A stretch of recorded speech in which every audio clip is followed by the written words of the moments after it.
മഹാദേവന്റെ അനുഗ്രഹം എല്ലാ ഭക്തരിലും നിറയട്ടെ. ഭക്തരെ, നിങ്ങളെ കുത്തിനോവിച്ച വാക്കുകൾക്ക് മുന്നിലും ചില നേരം മറുപടി മൗനമായത് നിങ്ങൾക്ക് ഉത്തരങ്ങളില്ലാഞ്ഞിട്ടല്ല, വിളക്കിച്ചേർക്കാൻ പറ്റാത്ത വിധം ബന്ധങ്ങളുടെ കണ്ണികൾ അറ്റുപോകരുതെന്ന് കരുതി മാത്രമാണ്. ആവശ്യമുണ്ടാകുമ്പോൾ മാത്രം ഓർക്കുന്നതിനെ സ്നേഹം എന്ന് പറയാനാകില്ല, അതിനെ സ്വാർത്ഥത എന്ന് പറയാനേ ആകൂ.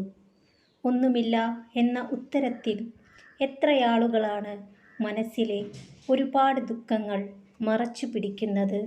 ഭക്തരെ, കഴിയുന്നതും ആരുമായും കടപ്പാടുകളിൽ ഏർപ്പെടരുത്. ഒരിക്കൽ അതൊക്കെയും നിങ്ങൾക്കു നേരെയുള്ള ആയുധങ്ങളായി മാറും.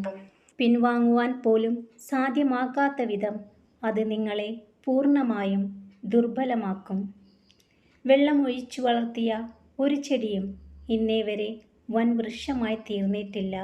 സ്വന്തം വേരുകൾ കൊണ്ട് വെള്ളം തേടിപ്പോയവരെ വൻ വൃക്ഷമായി തീർന്നിട്ടുള്ളൂ. തെറ്റ് തെറ്റായിട്ടും ശരി ശരിയായിട്ടും ചൂണ്ടിക്കാണിക്കുന്നിടത്താണ് യഥാർത്ഥ സ്നേഹം. അല്ലാത്തതൊക്കെയും കാര്യം കഴിയുമ്പോൾ വലിച്ചെറിയുന്ന ചില സ്നേഹപ്രകടനങ്ങൾ മാത്രം. ഏതൊരു ബന്ധത്തിലും മൂന്നാമതൊരാൾ കടന്നു വരാതെ സൂക്ഷിക്കുക. അത്രയും മനോഹരമായി ചേർന്നിരിക്കുന്നതിനെ ഇല്ലാതാക്കാൻ അവർക്ക് അത്ര സമയമൊന്നും വേണ്ടിവരില്ല. ഭക്തരെ, പുറകോട്ട് വലിക്കാൻ 1000 കൈകളുണ്ടാകും. എന്നാൽ മുന്നോട്ടു നീങ്ങാൻ നിങ്ങൾ ശ്രമിച്ചാൽ മാത്രം മതി. സ്നേഹത്തിൽ വഞ്ചന കലർത്തി ഒരാളെ പറ്റിക്കാൻ കഴിഞ്ഞെങ്കിൽ വരാനിരിക്കുന്ന കർമ്മഫലത്തെ നേരിടാനും നിങ്ങൾക്ക് കഴിയണം. നിങ്ങളെ അവഗണിച്ചവരുടെ അടുത്തേക്ക് പിന്നീടൊരിക്കലും തിരിച്ചു പോകാതിരിക്കുക. നിങ്ങൾ എന്താണ് ചെയ്യുന്നതെന്ന് ആരും അറിയാത്തപ്പോൾ ജീവിതം മികച്ചതാകുന്നു. സാഹചര്യങ്ങൾക്ക് അനുസരിച്ച് നിങ്ങളെ മാറ്റി നിർത്താൻ നിർബന്ധിതമാകുന്ന ഒരു ബന്ധവും നിങ്ങൾ വളർത്തിയെടുക്കാതിരിക്കുക. ഭക്തരെ, സ്നേഹത്തിൻ്റെ വില ഒരാൾക്ക് മനസ്സിലാകുന്നത് അത് കിട്ടുന്നതിന് മുമ്പും അത് നഷ്ടപ്പെട്ടതിന് ശേഷവുമായിരിക്കും. നിങ്ങളുടെ മൂല്യം തിരിച്ചറിയുന്നവർക്ക് മാത്രം നിങ്ങളുടെ സമയം, സ്നേഹം, സൗഹൃദം എന്നിവ കൊടുക്കുക. പലപ്പോഴും നിങ്ങളെ തൊടാൻ പോലും അർഹതയില്ലാത്തവരാണ് നിങ്ങൾക്കു നേരെ വിരൽ ചൂണ്ടുന്നത്. ചില നഷ്ടങ്ങൾ നല്ലതിനായിരുന്നു എന്ന് കാലം തെളിയിക്കും. അത് ഉണ്ടാക്കിയ മുറിവിൻ്റെ ആഴം അന്ന് കുറയും. ഭക്തരെ, ആരെയും വാക്കുകളിലൂടെ അറിയാൻ ശ്രമിക്കരുത്. കാരണം അഭിനയിക്കാൻ ഏറ്റവും എളുപ്പം വാക്കുകളിലൂടെയാണ്. നിങ്ങളെ തെറ്റിദ്ധരിച്ചവരെ തിരുത്താൻ പോകാതിരിക്കുന്നതാണ് നല്ലത്. നിങ്ങളെ മനസ്സിലാക്കിയ ചിലരുണ്ടാകും. അവരെ നഷ്ടപ്പെടുത്താതിരുന്നാൽ മതി.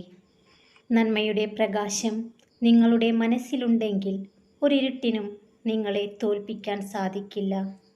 അർഹതയില്ലാത്ത ചില്ലമേൽ പടർന്നു പിടിക്കാതിരിക്കുക.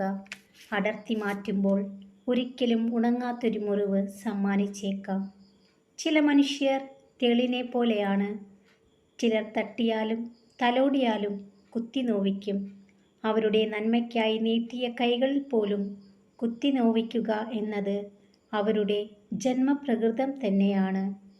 ഉപയോഗിക്കുന്ന വാക്കുകളും സംസാരിക്കുന്ന രീതികളും മാറിക്കഴിഞ്ഞാൽ മനസ്സും മാറിക്കഴിഞ്ഞെന്ന് മനസ്സിലാക്കുക.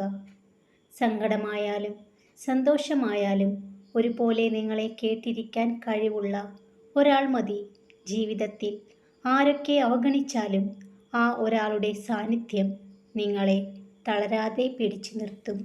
ഭക്തരെ, എത്ര വേദനിപ്പിച്ചാലും ചിലർ പിന്നെയും പിന്നെയും സ്നേഹിക്കുന്നത് വിഡ്ഢിയായതുകൊണ്ടല്ല, വെറുക്കാൻ സാധിക്കാത്തത് കൊണ്ട് മാത്രമാണ്. ചെറിയ ചെറിയ വാശികൾ നല്ലതാണ്. ആരെയും തോൽപ്പിക്കാനല്ല, സ്വയം ജയിക്കാനുമല്ല, സ്വന്തം നിലപാടിൽ ജീവിക്കാൻ. ഭക്തരെല്ലാം സന്തോഷത്തോടു കൂടിയിരിക്കുക. മഹാദേവന്റെ അനുഗ്രഹം എല്ലാ ഭക്തരിലും നിറയട്ടെ. ഓം നമഃ ശിവായ.